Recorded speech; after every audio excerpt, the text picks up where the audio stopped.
I'm Dave. And I'm Pete, And you're watching Into the Studio.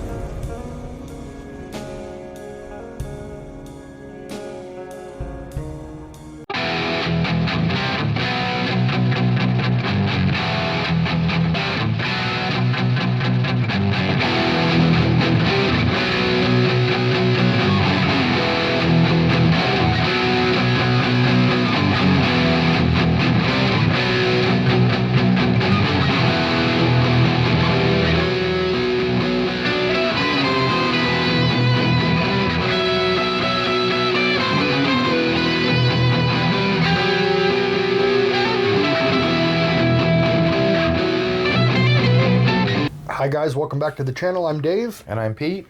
And today we have the Epiphone Les Paul. This is a limited edition. What I really thought was cool about this, one of the things that really caught my eye with this was this quilted top. I thought that really looked cool on it. It does, and you know me. Anything with quilt, I'm into. Yeah, I don't care if it's a $10 guitar or a $10,000 guitar. It's quilts, I'll buy it. Playability, I really enjoy it. I've been enjoying messing around with this. This one does have a roller bridge, which keeps it in tune a little bit better. Did you buy this at a porn shop? Yep, I did. It actually came with condom on it. So it has the roller bridge. So it's roller bridge is designed to keep the guitar in tune better, especially with Les Pauls. They all go out of tune. Yes, but they do. Everything in this is pretty much standard in a regular Epiphone Les Paul, except this has EMG HZ pickups in it, which are really cool. They're a passive pickup. They're not an active, so they don't need a battery, but they have that crunch sound like the EMG 8185s, like the Zakk Wyldes and stuff. It's really cool. It has a cool sound to it. But standard, regular Epiphone guitar. And I really wanted to bring one onto the channel, and now we're gonna have two. But literally, we're gonna have two. Yes, because in the next video, I ended up ordering another one. Which is right here. Which is right here. We'll talk about that one in the next video, but I didn't know if I was actually getting this one, and then I bought it. I got this off Reverb, and then I'm like... What threw me was you bought the pair. Yes. All I need is a white one, and we can have America guitars. We can do a shootout with the Star Spangled Banner. There you go. Yeah, that would be a cool neat. thing. Except Francis Scott, he might sue us. Well, yeah, right. Copyright strikes. Well, one of the big differences between these two is, if you look on the back, this has the Clouson style tuners, and this one has Grovers. But they're very, very similar. This one is that one's the classic. I don't believe, see, on the back of the headstock, it just says Epiphone on the inspection sticker. This one does say Epiphone limited edition. Why does it also say Dave's a turd? Because you wrote that there in marker. I did nothing of the sort. So besides the colors, obviously, and the guitars have the same neck profile, they're very, very similar. Now this one has EMGs in it, and this one is the EMG HZs. So we'll probably do a shootout video of these two, which would be pretty cool. Yeah, I think we should do that. It would be fun. But with this is the 25.5 scale length, just like regular Epiphone, Gibson, the Fireflies. They're all staying around the same scale length. Three-way switch, obviously your volume and your tones. There really isn't a lot to say about this. It has that Pau Ferro fretboard, which I guess the Epiphones have been coming with now for years. But frets are great for a used guitar. This thing is awesome. I'm really happy with it. Well, yeah, for used guitars, they look brand new. Yeah, and I understand why you bought the set, because, well, I would have done it too. So I can't really bust your stones about that. I am happy with both of them, really. And for used guitars, that they're great. I like used guitars. I like going to like music around and stuff like that. Yeah, you know what?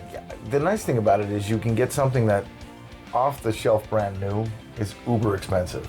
Yes. Yet it's like anything. It's like a car. You drive it off the lot automatically. Yep. Now I can afford it. Unless it's a collector's item, you're not. Well. What's nice is being able to have that option of buying used.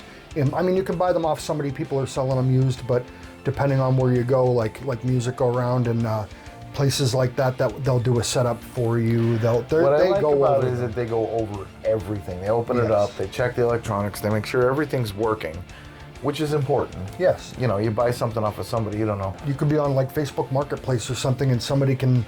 You go and you pick this up, and maybe the electronics are bad inside, or you would never know. You remember that time we went to pick up that pedal that was only $100? Yeah. That multi-effects pedal? Yep. He bought a pedal off of Facebook Marketplace, and we went down, and first of all, the guy's house was like an ashtray, and the guitar pedal was completely covered in dirt and dust and grime, and he plugged it in to show that it worked, but didn't have a guitar to play it with. Well, then when we got it home, that kind of struck me as odd. How are you gonna have a pedal like that and not?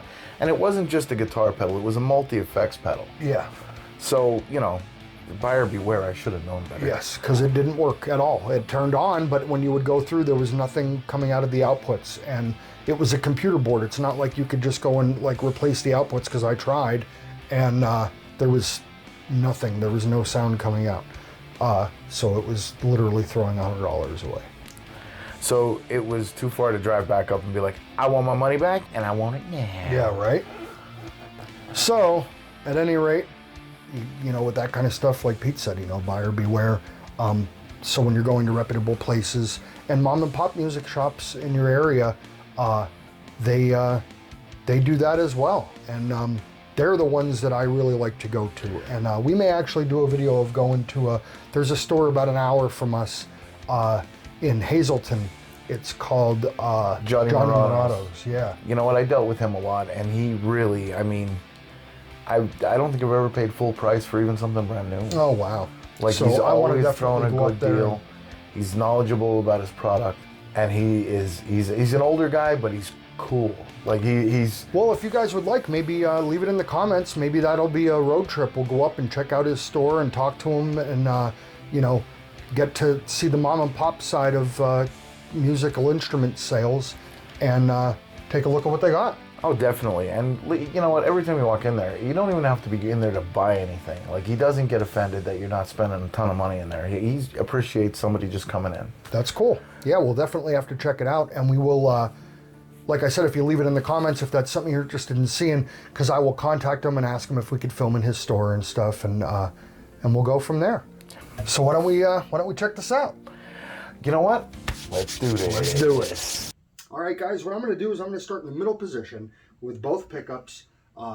Just play something here so you get an idea in the clean channel, and then we'll kick on some distortion. Hear how she sounds.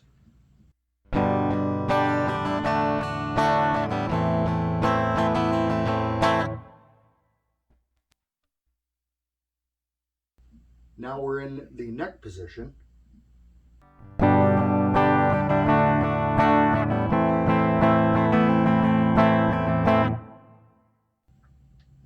Now we're in the bridge.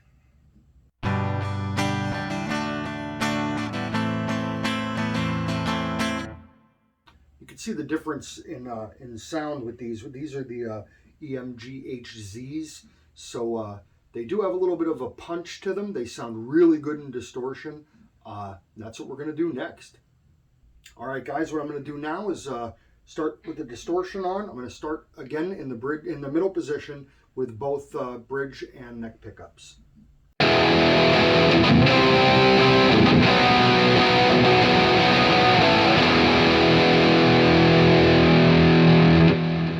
Sounds pretty awesome. Now here is the just the bridge or the neck pickup. This one is a little bit more crunchy.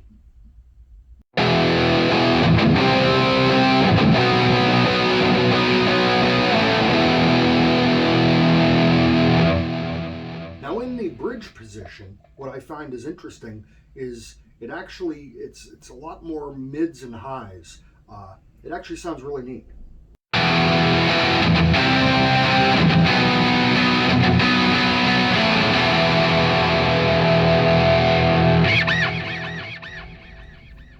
So there it is. So you get a kind of an idea with it. But you see in that bridge position, it really has a different sound. It cuts a lot of the bass out, so you get a lot more mid and high tone, which is great for like leads and stuff.